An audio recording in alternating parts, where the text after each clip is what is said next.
Hey, what's up, everybody? This is Charles Sabansi. I want to welcome you guys to another episode of the Dreamerspro Show, where we cover everything from sports, hot topics, classic debates, entertainment, and where we give you guys a fresh perspective on things. And now we see them. And today, man, we got a show here for you guys. But before we get into it, please make sure you like the video and subscribe to the channel here. So I want to talk about last night's game in the association against the Denver Nuggets, which featured the Denver Nuggets versus the Los Angeles Lakers.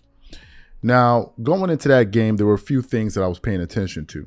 As you guys know, the Lakers pretty much started off these playoffs by always stealing at least one game on the road. So in the first round against the Memphis Grizzlies, they were able to steal a game on the road. I believe that was game 1. Then in the game 2, one of those games. And in the subsequent series versus the Golden State Warriors, they were able to steal game 1 on the road, which gave the Lakers a lot of momentum, took away home court advantage, and they were able to finish off both of those series in 6 games. And at the end of that Golden State Warriors series, I came to the conclusion that, listen, the Lakers are a good team, and that I was 100% wrong, completely misjudged them. And I basically had to come up on our channel and pretty much apologize to a lot of Laker fans as someone that had basically written them off all season long, right? And as a matter of fact, at the end of that series, we even produced a show on this. I said that going into this next series against the Denver Nuggets, I said I had no idea who would win this series. Because I didn't anticipate the Lakers being this good. So I thought that, and I think many people felt that, the Lakers had a very good chance to be victorious in this series. And maybe a lot of us were probably people that just didn't pay enough attention to the Denver Nuggets. But for whatever the reason is, that was at least how I felt. So we come into this series. And you guys know I'm not someone that really covers these games from game to game. The only team that I really cover when they win and lose are the Clippers, right? So if you go on our channel, you can go through the video library over the last month, and you'll see that those are the games I'm really focused on. I don't really spend too much time talking about the Lakers, whether they win or they lose. Despite what some people like to say, these are people that just talk. But the video, show me the video, show me the proof. If you can't show me the proof, then you're just up here capping. I don't cover the Lakers games when they win, nor when they lose. What I do cover is when I think there's a pretty notable story, and I'm like, okay, let's talk about that. And that's really what we're doing here today. So what happened?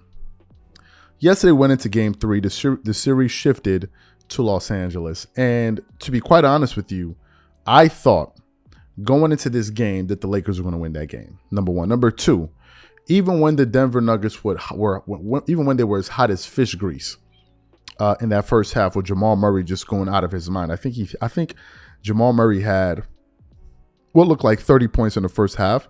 And we even posted on the channel. I was like, who is this guy? Right?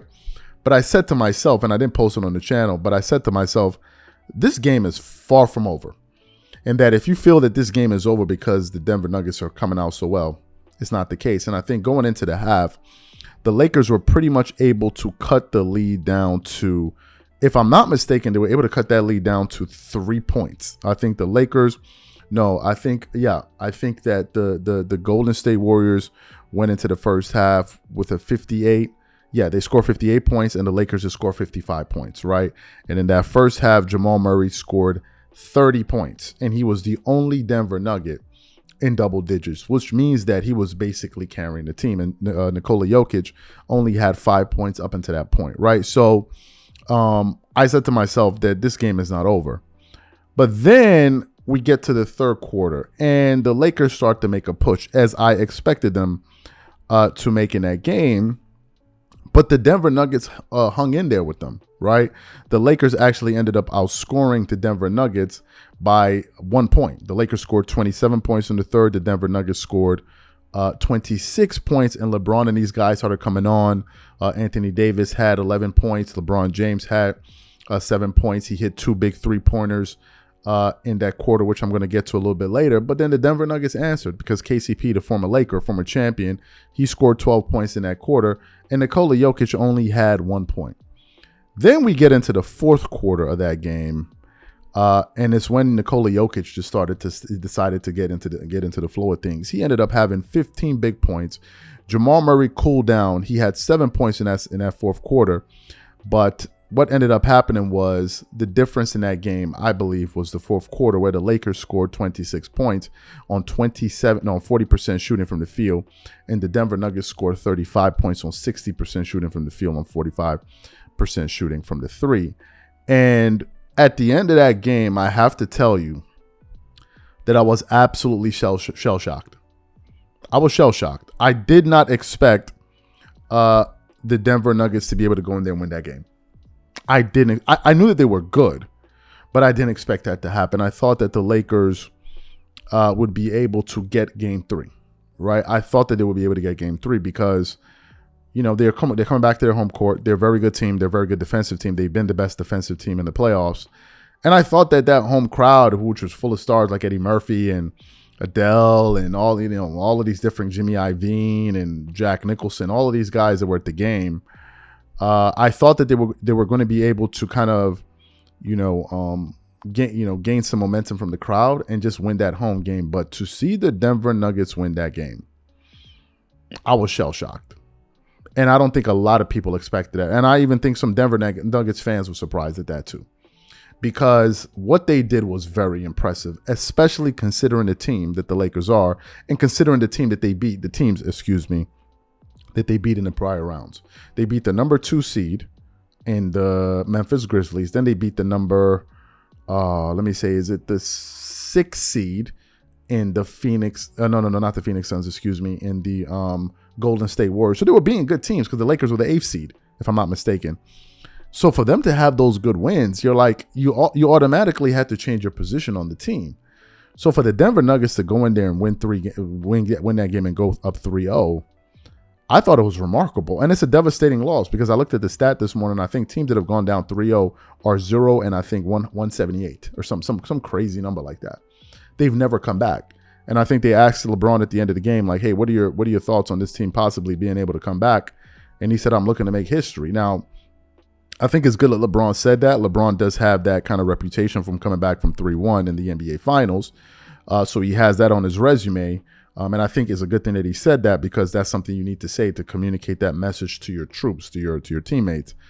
But I think maybe the Lakers can win game 4, but I don't see the Lakers beating this team 4 straight games. That's just not going to happen. It's not going to happen. And you got to tip your hat to the Denver Nuggets, man. This was an incredibly impressive win because I think the majority of us thought that the Denver Nuggets were going to lose that game and the Lakers were going to win. And here's the thing. If the Lakers had won that game, I think the Lakers gained a lot of momentum because if the Lakers won game 4, I think that this series was going to go 7. So for the simple fact that they were able to do that, I thought it was incredible. A few takeaways from that game. Of course, Jamal Murray was the star of the game. He finished the game with 37 points. Nikola Jokic came on very strong in the second half. He finished the game with 24 rebounds, but he was very quiet. On the Lakers side, LeBron did not have a good shooting night. He finished the game shooting 42%, 33% from three. I don't know why LeBron is shooting so many threes. I think at this point he's hurting his team, but I think he's doing it because maybe he doesn't have the energy to continuously drive to the basket. This comes with age.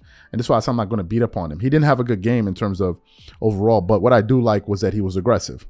He took 19 shots, so he was aggressive. Anthony Davis was solid, 61% shooting from the field, 28 points, 18 rebounds, but wasn't enough. They probably needed a 40-point piece, a 37-point game from Anthony Davis. Austin Reeves stepped up. But listen, it just wasn't good enough.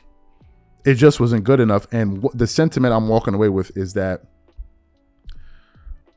maybe the Denver Nuggets are just that damn good.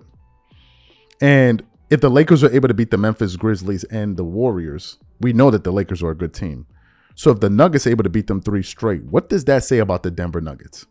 And boy, oh boy, I don't know if this is what the NBA had in mind. Denver versus Miami possibly, but what a plot twist. What a plot twist. I think this is a devastating loss. And I'm not going to get into the whole thing of the storylines of who to blame. I told you guys I'm getting away from that.